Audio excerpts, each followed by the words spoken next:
What's up, world? Welcome back to the 7-7. Now, by now, you've probably heard the story of a book that was written about former President Barack Obama called Rising Star, The Making of Barack Obama. It's written by Pulitzer Prize winner David J. Garrow, and it's supposed to be released on May the 9th. Now, this book is supposed to reveal Barack's entire life from the time he was born and probably I guess until the time he became president. And it's supposed to have stories of, sex and drug use and cheating and all that good salacious stuff. But the main thing that has been spoken about over the last couple of days on the news or on TV is about this woman who came out and said that President Obama proposed to her twice, and she twice turned him down before he met Michelle and went on to marry her.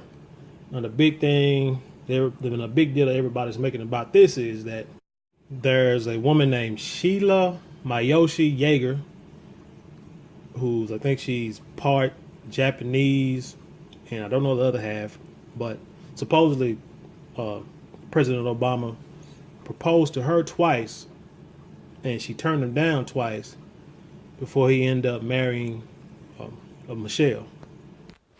Oh, now also in the book, there's a woman named, I guess, Genevieve Cook, who talks about how her and Obama dated and how I guess they had sex on the first date.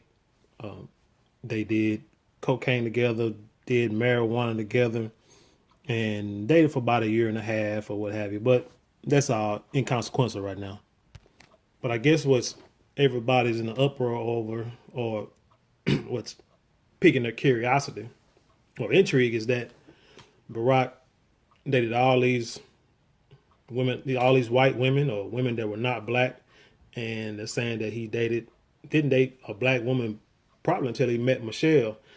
But what's interesting is that Barack Obama told these women at a young age that he would become president of the United States, and so that they should date him or marry him or what have you.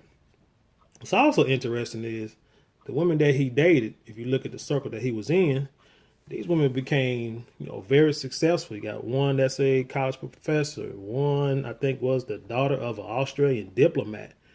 And even Michelle herself, was in law school. He met her in law school. So the people that Barack associated himself with, seem to be people with high ambition and high goals, and found a way to, achieve these goals. That's just a little something everybody should think about when you start thinking about your future and who you're going to hang with, and who you're going to not hang with, but who want to date, who you want to marry, the type of person that you want to be with, or the type of person that you want to be when you're, in your 30s, 40s, 50s. We got to teach these youngsters and these kids to look beyond 16, 17, 19, beyond dreams of being a rapper, being a basketball player or entertainer. Cause shoot, I had the same dreams when I was younger, but as you can see, none of that panned out, but maybe it's for the better.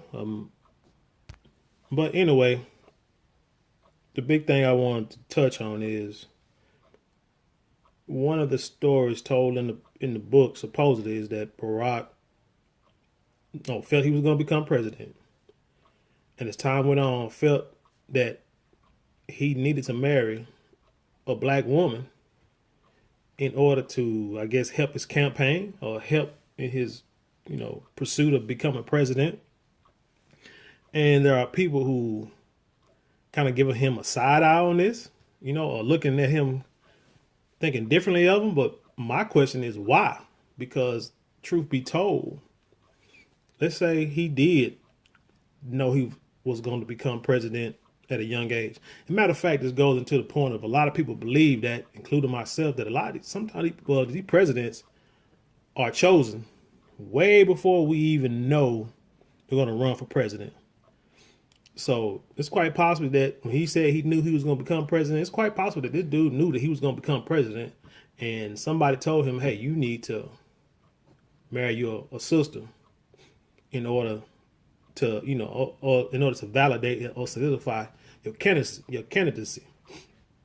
And so maybe he did meet Michelle at law school and felt that she would be the perfect fit. But to me, this would be no different than what I would think a lot of people do, especially women. Because, women, because I mean, they're smart enough to know that